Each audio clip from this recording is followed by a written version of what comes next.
नमस्कार. आज आपण भारतीय न्याय संहिता याचा चॅप्टर 3 जो जनरल एक्सेप्शन्स या नावाने ओळखला जातो त्याची चर्चा करणार आहोत. आपण चॅप्टर 1 पाहिला, चॅप्टर 2 पाहिला, आता आपण पाहतोय चॅप्टर 3. आता त्याचं टायटल काय आहे? General exceptions. Why it is called general exceptions? Because the matters referred in this chapter says that nothing is an offense. म्हणजे या चॅप्टर खाली जे कुठले हेडिंग येतात त्या गोष्टी ह्या गुन्हा ठरत नाहीत असं त्याला म्हटलेलं आहे. आता म्हणताना एक्सेप्शन्स फक्त म्हटलेलं नाही तर जनरल म्हटलंय. याचा अर्थ काय होतो की केवळ भारतीय न्याय संहिता यामध्येच नव्हे तर इतर कुठल्याही कायद्यान्वये कुठलाही गुन्हा घडलाय असा आरोपीवर जर आरोप असेल ठेवलेला तर आरोपीनं जर असं सिद्ध केलं की त्याची केस ही जनरल एक्सेप्शन मध्ये बसते तर त्याला त्यातून सुटका मिळू शकते. म्हणजे केवळ भारतीय न्याय संहितेच्या कलमासाठीच नव्हे तर इतर कुठलेही कायदे असू शकतात. उदाहरणार्थ पोक्सो ऍक्ट असेल, हुंडाबंदी कायदा असेल किंवा कुठलाही गुन्हा केलेला असेल आरोपीनं आणि त्यानं जर सिद्ध केलं की त्याची केस ही जनरल एक्सेप्शन मध्ये बसते तर त्याला गुन्हा मानलं जात नाही. आता general exceptions, why this is added into this chapter 3? Because you know the principle actus non facitorium nisi mens sit rea. हे प्रिन्सिपल क्रिमिनल लॉचा अभ्यास करणाऱ्या प्रत्येक विद्यार्थ्याला माहिती हवं. What is mean by mens rea and what is actus reus and what is the meaning of this principle? Before codification of penal laws, there were crimes, but they were dealt with under these principles. ज्यावेळी Pinal कोडचं codification नव्हतं तेव्हा जर एखाद्या आरोपीनं गुन्हा केला असेल तर तो कसा सिद्ध करायचा तर तो या मॅक्झिमनुसार सिद्ध केला जात होता. काय पाहिलं जात होतं? ऍक्टस non facit reum nisi mens sit Riya. त्यानं केलेलं कृत्य जे आहे ते प्रोहिबिटेड ऍक्ट आहे का? त्याचं उत्तर जर होय असेल तर is it coupled with mens rea? Mens rea म्हणजे guilty mind or guilty intention. त्यानं केलेलं कृत्य हे जर इंटेन्शनली केलं असेल, गिल्टी माइंडने केलं असेल तर actus reus plus mens rea is equal to crime असं कोडिफिकेशन होण्यापूर्वी होतं. 1860ला जेव्हा कोडिफिकेशन झालं पिनल लॉचं त्यानंतर as a doctrine of mens rea असं म्हणून आपल्याला अप्लाय करण्याची आवश्यकता नाही. आता actus non facit reum nisi mens sit rea म्हणजे थोडक्यात unless an act prohibited act coupled with guilty mind there is no crime. Actus means an act prohibited by law. Mens rea means guilty mind. Therefore, actus reus plus mens rea is equal to crime असं principal होतं. मग आता after codification काय परिस्थिती आहे? बऱ्याच वेळा परीक्षेमध्ये विचारतात what is mens rea, what is doctrine of mens rea, whether it is applicable to Indian Penal Code. तर लक्षात घ्या, doctrine of mens rea now at present is not applicable to Indian Penal Code. नीट ऐकून घ्या. तुम्हाला वाटेल की असं काय म्हणतात तर तसं नाही आहे. Because doctrine of mens rea हा कोडिफिकेशनच्या पूर्वी अप्लाय होता. After codification doctrine of mens Riya applicable नाहीये. का नाही? तर तुम्ही जर गुन्ह्याच्या व्याख्या पाहिल्या तर त्यामध्ये तुम्हाला शब्द दिसतील dishonestly, intentionally, knowingly, fraudulently, mistakenly, हे रॅशली, निग्लिजंटली, हे जे शब्द आहेत these are attributes of mens rea. हे मेन्स रियाचेच छोटे छोटे प्रकार आहेत.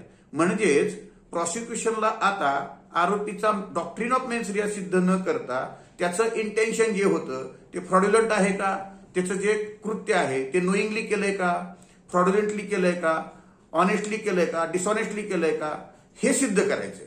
It means the prosecution did not to prove the mens rea as it was required prior to the codification of law.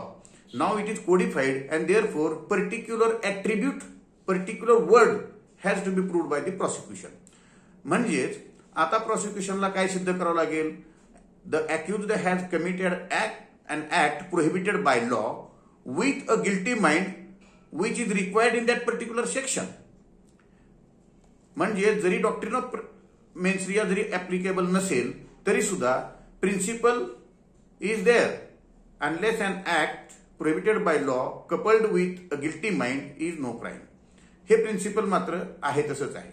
मग आता प्रत्येक गुन्ह्यामध्ये मेन्स रिया पाहिजेच का? बऱ्याच वेळा परीक्षेमध्ये विचारतात what are the exception to the doctrine of mens Riya.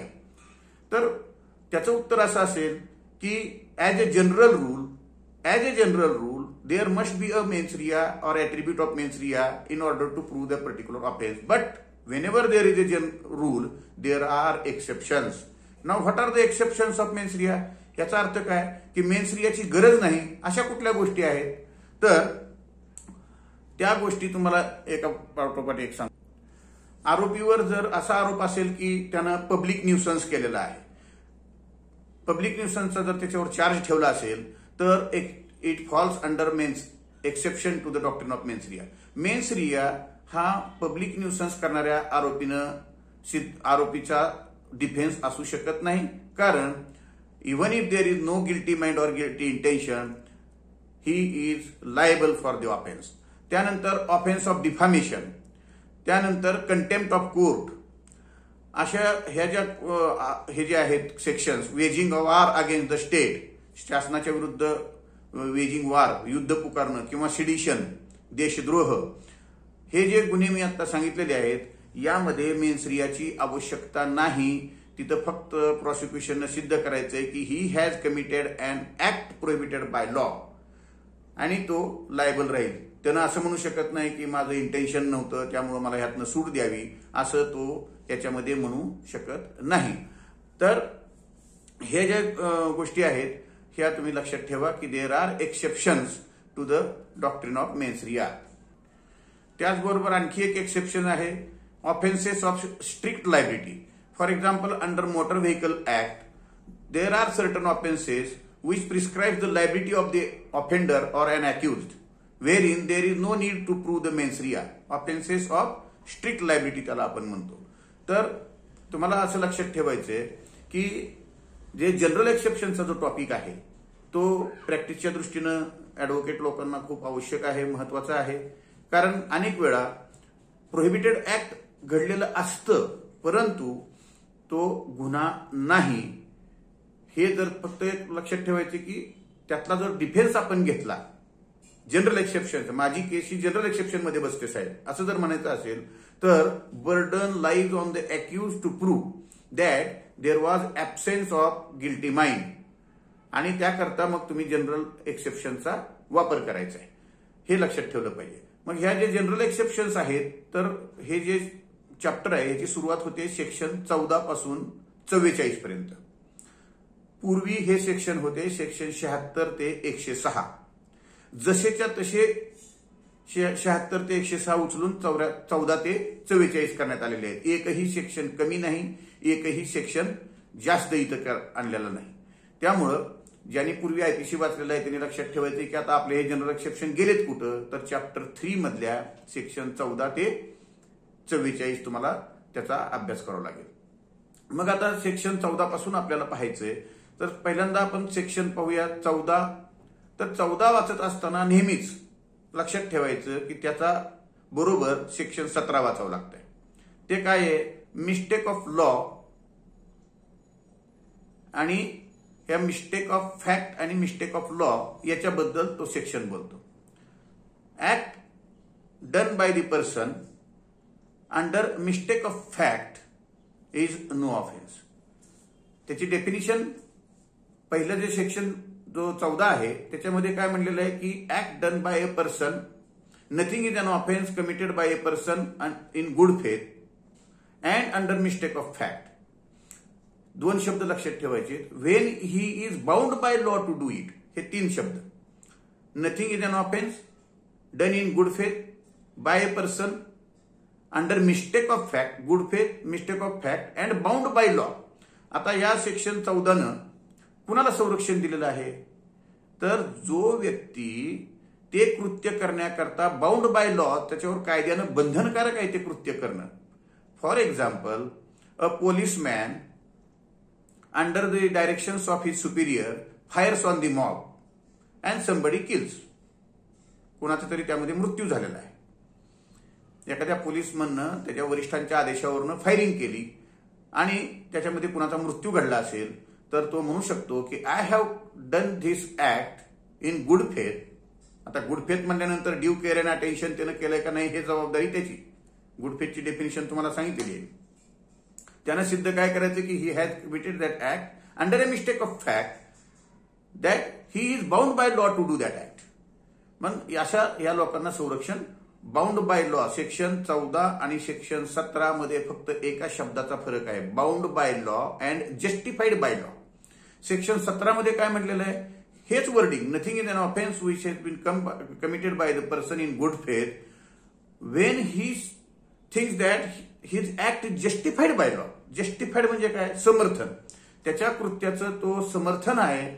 उदाहरणार्थ त्याच्यामध्ये तुम्हाला सापडेल इलस्ट्रेशन दिलेलं की एखादा एक सामान्य व्यक्ती when a person sees another person that he is committing an offence of murder and he caught him and takes him to the police station. Thereafter it is found that B was acting under right of private defence. आता ह्याचं मराठीत सांगतो, एनं बीला पाहिलं की बी हा कुणाचा तरी खून करायला लागलेला आहे, म्हणून एनं काय केलं, एला काय, तो he was not bound by law. तो एक बायपासर आहे, सरळ रस्त्यानं चाललाय, त्यानं बघितले भांडण लागलेले आहे, त्याच्या हातात चाकू आहे, तो त्याचा खून करेल म्हणून त्यानं त्याला धरलं आणि पोलीस स्टेशनमध्ये नेलं. मग बीनं म्हणलं मला का पोलीस स्टेशनमध्ये आणलं, मी माझ्या जीवाचं रक्षण करण्याकरता मी चाकू उगारला होता. म्हणजे बीचं कृत्य हे योग्य होतं, त्याच्या राईट ऑफ प्रायव्हेट डिफेन्ससाठी तो करत होता. एचं कृत्य चुकलेलं आहे बीला ओढून आणण्याचं, परंतु ए म्हणू शकतो की his act was justified by law. तर हा फरक आहे सेक्शन 14 आणि सेक्शन 17 मध्ये. सेक्शन 14 मध्ये शब्द आहे a person bound by law आणि सेक्शन 17 मध्ये शब्द आहे his act is justified by law. म्हणजे जनरली विचार करताना आपण विचार असा केला पाहिजे की सेक्शन 14 जे प्रोटेक्शन दिलेलं आहे ते ज्याच्यावर बंधनकारक आहे ते कृत्य करणं ह्याच्यासाठी आहे, आणि सेक्शन 17 हे सामान्य माणसाला सुद्धा प्रोटेक्शन दिलेलं आहे. त्यानं एवढंच सिद्ध करायचं की ही act was justified by law. असं सेक्शन 14 आणि 17 आहे. आता mistake of fact is excusable but mistake of law is not excusable. आपण असं म्हणू शकत नाही की मला कायदा माहित नव्हता. तर मिस्टेक ऑफ फॅक्ट ही सिद्ध करण्याची जबाबदारी आरोपीची आहे. That he had done the offence or the prohibited act under mistake of fact. Mistake of fact is a good defence while mistake of law is no defence. असं तुम्हाला वाचायला मिळेल कुठे. Ignorantia law is no excuse, ignorance of fact is excused, असा त्याचा या मॅगझिनचा अर्थ होतो. आता जेव्हा आपण सेक्शन 14 आणि 17 बघितलंय त्याच्यामध्ये 2 सेक्शन राहिलेले आहेत, ते म्हणजे 15 आणि 16. आता हे 15 आणि 16 काय आहेत, तर सेक्शन 15 जो आहे तो ज्युडिशियल ऍक्टला प्रोटेक्शन देतो. ऍक्ट डन बाय द जजेस व्हाईल ऍक्टिंग ज्युडिशियली. जर एखादं कृत्य एखाद्या न्यायाधीशाने शिक्षा दिली, फाशीची शिक्षा दिली एखाद्या व्यक्तीला, ती फाशी एक्झिक्यूट पण झाली आणि नंतर लक्षात आलं की अरे तो निर्दोष होता, खून दुसऱ्याच कुणीतरी केला होता, तर त्या जजनं जे केलेलं कृत्य आहे ते जनरल एक्सेप्शन मधच्या सेक्शन 77 मध्ये बसतं. आणि सेक्शन 78 काय आहे, act done under the order of judicial authority. आता समजा जजला प्रोटेक्शन सेक्शन 77 प्रमाणे आहे, सॉरी पूर्वीचा 77 असेल, आत्ताचा 15 प्रमाणे न्यायाधीशाला दिलं संरक्षण. आता 16 प्रमाणे कुणाला दिलेलं आहे, त्या शिक्षेची अंमलबजावणी करणारा जो व्यक्ती असेल, आता फाशी दिली मग त्याला आपण ते जल्लाद वगैरे म्हणतात, तर जर ती शिक्षा एक्झिक्यूट केली असेल, त्या शिक्षेचं अंमलबजावणी केली असेल, तर त्याला सुद्धा प्रोटेक्शन हे ह्या सेक्शन प्रमाणे 16 प्रमाणे दिलं जातं. दुसरं उदाहरण त्याचं असं आहे की बरेच वेळा परीक्षेत विचारतात, a police officer arrest Y instead of Z, he has committed no offence under the mistake of fact. त्यांना आता सिद्ध करायचंय की he has arrested mister Y instead of Z under the mistake of fact in good faith. हे एवढंच त्यांना सिद्ध करायचंय. त्यानं वॉरंट घेऊन गेला आणि उदाहरणार्थ रामावर श्याम दोघं डुप्लिकेट असतील, दोघं जुळे असतील, त्यानं श्यामला अरेस्ट करण्याऐवजी रामला पकडून आणलं, तर he has a defence under general exception section 16. अशा प्रकारे हे जनरल एक्सेप्शनची आपण सेक्शन 14, 15, 16, 17 असे सेक्शन पाहिले. हे सेक्शन आहेत हे मिस्टेक ऑफ फॅक्ट बद्दलचे. बऱ्याच वेळा परीक्षेमध्ये पण येतात आणि आपल्याला प्रॅक्टिसच्या दृष्टीनं सुद्धा आपण जनरली काय करतो की ऍक्ट सगळं सिद्ध झालं असतं प्रॉसिक्युशनचं, पण हा डिफेन्स घ्यायला मात्र आपण कतरतो किंवा माहिती नसतं. तर हे जर तुम्ही नीट बारकाईनं पाहिलं तर या 4 सेक्शनमध्ये तुम्हाला असं दिसेल की आरोपीचं गिल्टी माइंड नसतं, म्हणजे there is a absence of attributes of mens rea. मेन्सरियाचे जे ऍट्रिब्यूट्स, ज्या रिक्वायरमेंट आहेत त्या या ठिकाणी काय आहेत, ऍबसेंट आहेत. म्हणजे त्या बेलीतनं समजा एच्या ऐवजी बीला समन्स बजावलं किंवा न्यायाधीशांनी चुकीच्या माणसाला शिक्षा दिली तर त्यांना एक्झम्पशन दिलेलं आहे, किंवा एखाद्या पोलिसांनी एखाद्या मॉबवर फायरिंग केलं, त्यामध्ये इनोसंट माणसांचा मृत्यू झाला असेल, किंवा एखाद्या व्यक्तीनं दुसऱ्या व्यक्तीला चुकून पकडून पोलीस स्टेशनला नेलं जस्टिफाईड बाय लॉ, हे सर्व कृत्य जर पाहिले तर ह्यामध्ये काय आहे, ऍब्सेन्स ऑफ मेंटल एलिमेंट आहे. He has committed prohibited act, no doubt त्यानं प्रोहिबिटेड ऍक्ट केलेलं आहे, परंतु तिथं काय मेन्सरिया नसल्यामुळं त्याचं कृत्य हे जनरल एक्सेप्शन मध्ये बसतं आणि त्याची निर्दोष मुक्तता होते. आता पुन्हा लक्षात ठेवायचंय की हे कृत्य ऑफेन्स का नाही, तर जनरल एक्सप्लेनेशन मध्ये डेफिनेशन मध्ये मी तुम्हाला सांगितलेलं आहे, जनरल एक्सप्लेनेशन मध्ये सांगितलेलं आहे की every offence is subject to the general exceptions. त्याला डिक्लेअरच केलेलं आहे डेफिनेशन मध्ये. जनरल एक्सेप्शनची जनरल एक्सप्लेनेशनची डेफिनेशन त्याकरता तुम्ही पाहून घ्या. तर आज आपण पाहिलेलं आहे 4 सेक्शन्स पाहिलेले जनरल एक्सेप्शनचे. त्यानंतर पुढचे सेक्शन्स आपण पुढच्या वेळी पाहू. पुन्हा एकदा सांगतो, तुम्हाला जर काही यामध्ये समजलं नसेल, काही अडचण येत असेल तर तुम्ही कमेंटमध्ये अवश्य लिहा. त्याचबरोबर चॅनल तुम्हाला वेळोवेळी समजावं मी नवीन टाकलेले व्हिडिओ, त्यासाठी चॅनल सबस्क्राईब करा, इतरांनाही पाठवा, शेअर करा, कमेंट करा. धन्यवाद.